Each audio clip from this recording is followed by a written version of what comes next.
Hey everyone, Critical Hits here, and today I'm going to go over several of the skills that will be available to you in Tom Clancy's The Division. In today's video, we're strictly going to go over skills that we actually have some video footage for, and I'm getting most of my information from the Division Wiki, which I'll put a link to in the description box below. According to the Division Wiki, there are at least 28 named abilities based on what the developers have told us and what we've seen in the trailers. Keep in mind though that any of this information is subject to change. So the first ability we're going to cover here is Pulse, which sends out a recon pulse that marks hostiles and allies through walls and cover. While this ability is in effect, you'll know the positioning of all allies and enemies within a given radius.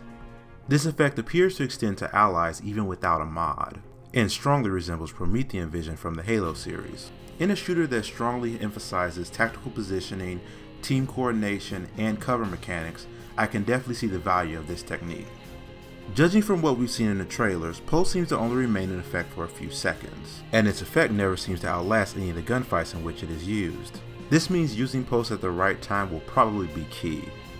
Currently we have no information on any mods related to this ability. However, I personally suspect that there will be mods that increase the ability's duration or its radius. The next ability we'll cover is Turret, which deploys a stationary turret that attacks nearby hostiles until it is destroyed or its battery runs out. So far we're aware of two mods associated with Turret. One is Active Sensor, which increases the turret's damage and pulses attack targets, making them visible to all allies. My guess here is that basically while this mod is active, any enemy that takes damage from the turret will basically behave as if Pulse is active, so you'll be able to see them behind cover with the red glow. The second mod is Dragon Breath. The turret has reduced range but shoots a column of fire. It's not clear here to me exactly what the benefits of this mod is. Perhaps it does more damage with the fire effect, or perhaps it can damage enemies behind cover, or maybe the flamethrower has an AoE effect that allows it to damage multiple enemies if they're clumped together, making it ideal in close quarters combat. Either way, this ability seems like a very useful way of maintaining pressure on your enemies while simultaneously reducing pressure on you and your allies. The next ability we'll be covering is Tesla Trap. The Tesla Trap is a thrown device which shocks whoever goes near it and keeps them from moving for a short time. This ability completely immobilizes the enemy and prevents them from attacking, allowing you and your allies to shoot at them at will.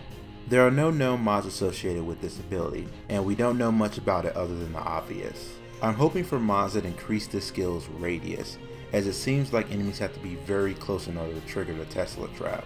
I would also like to see a mod that increases the amount of damage received by enemies that are caught in this effect. The next ability is Firefly.